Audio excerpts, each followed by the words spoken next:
ચાલો સાંડા કેવી રીતે કાપે છે તે તમને બતાવીએ ને પછી કોળુમાં માલ કેમ લખેલો છે તે બતાવીએ. વિડીયોમાં છેલ્લે સુધી બન્યા રહેજો ગાઈસ. વાઘો ઉપર આવી ગયા છે. હવે મારા માસો ખેંચે તો નવા બ્લોકમાં તમારું સ્વાગત છે. વામ બારે તો બતાવશું. બાકી દિવ્યેશભાઈ જો પસવારે ચાકુ ઘસે જ નવું બનાવે ચાકુ. મારા માસાએ ગાંજલો ઉપર લીધો તો અરવિંદભાઈ ખેંચે વાઘો સંજયભાઈ બેઠા છે. તો ચાલો વાઘો ઉપર લઈએ આપણે. બાકી તો હવે જે હાથમાં હજી ફેર પડ્યો નથી ભાઈ, જો તમને બતાવું. તો ગાઈસ આપણાના હાથમાં તો હજી જાજો ફેર નથી પડ્યો. 5 દિવસ થઈ ગયા છે. વામના દાંતને લાગે, ઉગાવામાં થોડોક વાર પણ લાગે, પણ કોઈ વાંધો નહીં. આપણા સમૂહ તો થઈ જશે આપણાને. પણ આજે આપણે સાંજનું વ્યૂ થોડુંક લઈ લઈએ. વાઘો ઉપાડવામાં તો હવે કંઈ એવું વ્યૂ નથી તે તમને બતાવું. ખાલી 2-4 વામ બાદ છે, બીજું તો કંઈ નહીં. પણ હવે સાંજનું વ્યૂ છે. જો ખોલામાં 3-4 વામ દેખાય છે ખાલી ગાઈસ. વાઘો ઉપાડ્યો તેમાં બાંધી છે. હવે વાઘો માંડી દીધો પાછો ને હવે રાતે જમવા આવી ગયા. તો હવે આપણે જમી લઈએ. જમી વમી ને પછી ગુડ નાઇટ કરી જવાનું છે, સૂઈ જવાનું છે. કેમ કે મરાકે 4 વાગે વાઘો માંડવાનો છે ગાઈસ. તો હવે આપણે મરાકે વાઘો તો માંડી દીધો હતો, તો આછું સવાર પડી ગયું છે. પ્રભાતનો સમય થઈ ગયો છે. તો હવે આપણા કૈલાસભાઈ વાઘો ખેંચે છે. વાઘો ખેંચીને કૈલાસભાઈ નાસ્તો બનાવવા જશે ને અમે લોકો ખેંચશું વાઘો. તો આપણે અહીં કડા પણ 2 બાંધેલા છે. અને જો સૂર્ય ભગવાન ઉગી ગયા છે, તો બધા ભાઈઓને ગુડ મોર્નિંગ સવારમાં. તો ચાલો આપણે હવે કોળુમાં મસલા નાખવા જવાના છે. તો આપણે કોળુમાં પણ આવી ગયા છે. કોળુમાં જો એટલા સાંડા છે, તે સાંડાની નીચે ખાગી છે. અને ગાઈસ આ 15 દિવસની વામ છે, એટલે કે 15 દિવસ તો હજી થયા નથી, 13 દિવસની છે ગાઈસ. 13 દિવસમાં આપણે અડધું ખાનું પણ નથી વામ. ચાલો ભાઈ વાઘો ઉપડી ગયો, નાસ્તો કરવા જવાનું છે. આ સીટી ચારો છે વામનો, તેને કટકા કરવાના છે નાસ્તો કરીને. મારો માસો છે ને આહિયાનમાં વાર ચડી ગયો છે, તે કાઢે આપણે પસવારે નાસ્તો કરવા જવાનું છે. વાઘો આપણે ઉપડી ગયું, બધા ખલાસી પસવારે જ છે. આપણે પણ જાય 4 વામ બાજી મૂકી દીધી. તો ચાલો ગાઈસ આપણે નાસ્તો કરવા આવી ગયા પછવાડે. નાસ્તામાં તો આપણે મધ લાવ્યા છે નાસ્તામાં. બાકી તો વાઘો માંડવા પાછા આવી ગયા આપણે આગળ. તો ચાલો વાઘો માંડી દઈએ આપણે, પછી વ્યૂ બતાવું. તો હવે આપણા સંજયભાઈ બીજું કાંદરું માંડવા આવ્યા. તો વાઘો પોરાવીને કમ્પ્લીટ છે આપણે. તો કૈલાસભાઈ કુટી પાણીમાં નાખીએ છે ને દિવ્યેશભાઈ કે છેલ્લું છે, તો હું 2 કુટી નાખી દઈશ. તો હવે દિવ્યેશભાઈ જાય બાજુમાં નાખવા માટે. ઓલમોસ્ટ વાઘું મંડાઈ જ ગયું છે ને માસા છે તે ઘાટીના પથરા તૈયાર કરે છે. તો જો આવી ગયા છે દિવ્યેશભાઈ લખવા ને આપણે સેલ્ફી વ્યૂ લઈ લઈએ. તો ચાલો લખાઈ ગયું, હવે ઘાટીના પથરા નાખી દેશે. તો જો હવે આપણા સગન માસા ગાંજરો મુકાવી દે પાણીમાં, અને આ લોકો જો મસ્તી કરે છે. ને હવે આપણે ઉપાડવાનો ટાઈમ થાય તો એની પહેલાં આપણે શીપનું વ્યૂ લઈ લઈએ. જો શીપ કેટલી મસ્ત છે, પણ છેટી છે ગાઈસ. આપણે આ બાજુ છે, તો આ બાજુ આપણો વાઘો પકડાવવાનો છે. જો આમાં પહેલાંમાં ગાંજરો દેખાય છે, આપણી બોટ ચાલુ છે ગાંજરો પકડાવવા માટે. તો ગાઈસ વાઘો ઉપર આવી ગયા છે અને મારું વ્યૂ લે છે વજુભાઈ. જો હું ટાણું છું વાઘો, કેમકે મારું વ્યૂ લેમ તો મારા હાથમાં કેમેરો હોય તો મારું વ્યૂ કેમ લેવું, એટલે મેં મારા ખલાસીને કીધું છે. તો આપણું વ્યૂ લે છે. પણ ગાઈસ આપણને વામ નથી બાંધવાની, એટલે હવે બીજાને વામ બાંધે એ તમને બતાવીશ. અને એક જો આ છે સાધન બંદરમાં જાય છે, અને આ બહારનું સાધન છે, એટલે એવું દેખાય છે. અને ચલો તો આપણે આખોનું વ્યૂ લઈ લઈએ થોડુંક બોટનું. પછી આપણા વજુભાઈનો વારો છે, મારા પછી વજુભાઈ તાણે છે. તો વજુભાઈ ખેંચે છે, વજુભાઈને વામ બાંધે તો તમને બતાવશું. બાકી તો અમારા બધી તો આવું ચાલ્યા જ કરે ગાઈસ. તો હવે માસલાની રોનક તો નથી, બાકી તમને બતાવટ. તો હવે કૈલાસભાઈનો પાછો વારો આવી ગયો. તો કૈલાસભાઈ ખેંચે છે. તો હવે આપણા પાણીનો જોક્સ થઈ ગયો છે, એટલે માસલા પણ નથી બાંધતા ગાઈસ. તો હવે શું કરીએ. જો હવે આપણે કૈલાસભાઈ ખેંચે છે ગાયગા સ્પીડમાં, કેમ કે સ્પીડમાં ખેંચવું પડે, બાકી બોયામાં આપણે સલવાઈ જઈ. તો કૂટી બધી તોડાવીને કાઢવી પડે ગાઈસ. બાકી જો સગન માસા પાછા આવી ગયા. કૈલાસભાઈની 100 કૂટી ઉપડી ગઈ. તો હવે સગન માસા 100 કૂટી ખેંચશે. સગન માસા પણ સ્પીડમાં જ ખેંચે છે વાઘો. તો હવે તમને બતાવીએ. માસલા તો લગભગ નહીં લાગતું નથી કે માસલા બાંધે.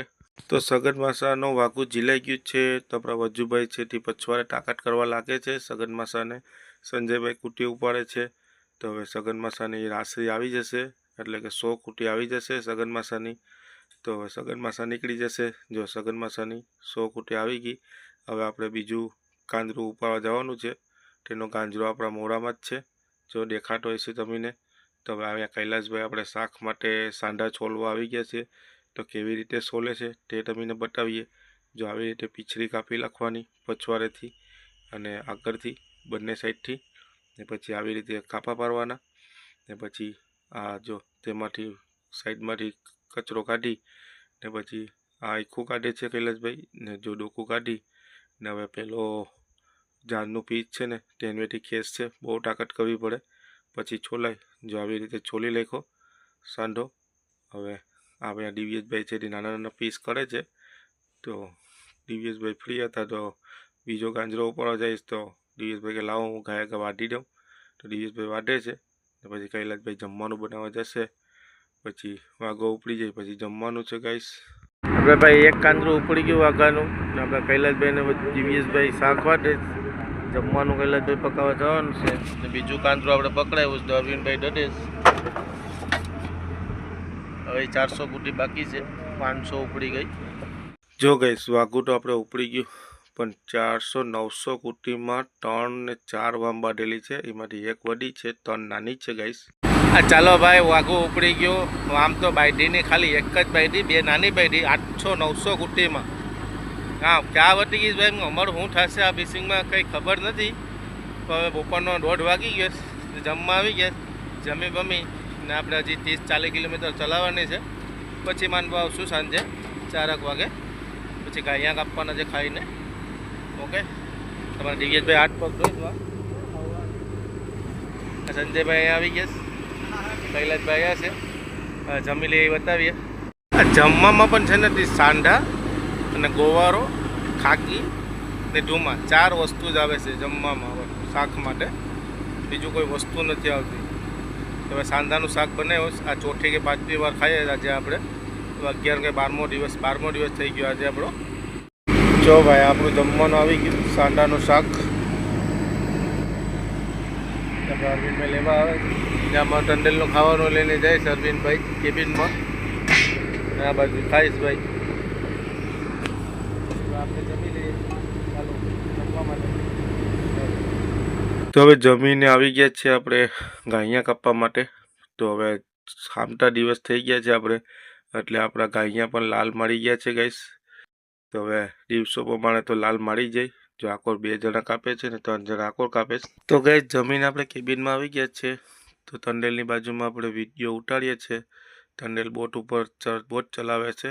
ટંડેલને બહુ ધ્યાન રાખવું પડે ગાઈસ. તો હવે ગાઈસ આપણે આવી ગયા છે મોઢું ધોઈને પાછો વાઘો માંડવા. તો આપણા દિવ્યેશભાઈ ગાયિયા પોરાવે છે ને માસા છે તે ગાયિયા સરખા કરે છે, ગોઠવે છે એક લાઈનમાં. તો હજી થોડુંક 1 કિલોમીટર જેટલી ચલાવવાની છે, એટલે આપણે વહેલાસરથી આવી ગયા છે ગાયિયા પોરાવા માટે. ને જો આ બાજુ વાઘું છે આપણું. બીજા માણસો બધી પછવાડે ચા પીને આવવાના છે આગળ. તો આપણી બોટ જો ચાલુ છે ને સામે પહેલાં દેખાય છે ને જે ઝઘડિયો છે, તો ઝઘડિયો બહુ દૂર છે ગાઈસ. આપણે છેટેથી જ વાઘું માંડવાનું છે, તેમાં ગળી જાય નહીં એટલા માટે. તો હવે ગાયિયા પોરાવીને કમ્પ્લીટ થઈ ગયા. જો આ બાજુ બાદશિયા ભરેલા જ છે ગાયિયાના. આપણે કેબિનમાં ટંડેલ બોટ ચલાવે છે. તો દિવ્યેશભાઈ પહેલી બાજુ બેસી ગયા. તો હવે આપણે વાઘું માંડવા આવી ગયા ગેસ. વાઘું ગયું પાણીમાં. તો સંજયભાઈ મુકાવે છે. જો કેટલી સ્પીડથી જાય ગાઈસ. આમાં બહુ ધ્યાન રાખીને માંડવું પડે, ને ટંડેલને પણ સરખી પર બહુ ધ્યાન આપવું પડે. જરાક પણ વાઘો ગોચવાઈ જાય તો તાનીસ મારવી પડે. તો આપણે પંખામાં અવાજ આવે છે એટલે આપણે તાનીસ ઓછી મારીએ ગાઈસ. તો હવે આપણો વાઘો મંડાઈ ગયો છે. તો જો સંજયભાઈ બધી રાયડી નાખી રહી છે. અરવિંદભાઈએ થર્મોકોલ એટલે કે કડ નાખી દીધું છે પાણીમાં. હવે મારો માસો ગાંજરો મુકાવી દે છે ને મારે કોરૂમમાં જવાનું છે ગાઈસ. હાલો ગાઈસ, કેમ છો? મજામાં ને? શોરૂમમાં આવ્યો છું તમારા માટે સીન લેવા માટે. આ તમને સવારે બતાવીને ભાઈ તેમાં અત્યારે બરફ નાખ્યો આપણે. બાકી તો આમાં સાંડા અને ખાગી છે અને આમાં તો બધું કૂતો છે એટલે કે કરા અને બધું છે. અને આમાં આપણો ચારો છે વામનો. હવે બરફ માંડી રહી. હવે આપણે ઉપર જવાનું છે. 5:30 વાગી ગયા. વાઘો ઉપર જવાનું છે. વાઘો માંડી નવરા થયા પછી હું અંદર આવ્યો હતો. હવે ઉપર જવાનું છે વાઘો. તો ચાલો આપણે વાઘો ઉપાડીએ. માસલા બાજીયા નવી જગ્યામાં માંડેલું છે. માસલા બાજીયા તો મશીનમાં તમને બતાવીશ. બાકી તો વિડીયો ગમે તો લાઈક શેર અને સબસ્ક્રાઈબ કરવાનું ભૂલતા નહીં. અમે મિનિટ એટલી કરીએ છીએ. હા ચાલો ભાઈ, કોરૂમ માટે નીકળો ને તો મને ભૂખ લાગી ગઈ. સેવ મમરા ખાઈ લે. પણ માસો છે ને અહીં શાક વાટે. શાકમાં ગોવારો વાટેલો છે. તમને બતાવી દઉં.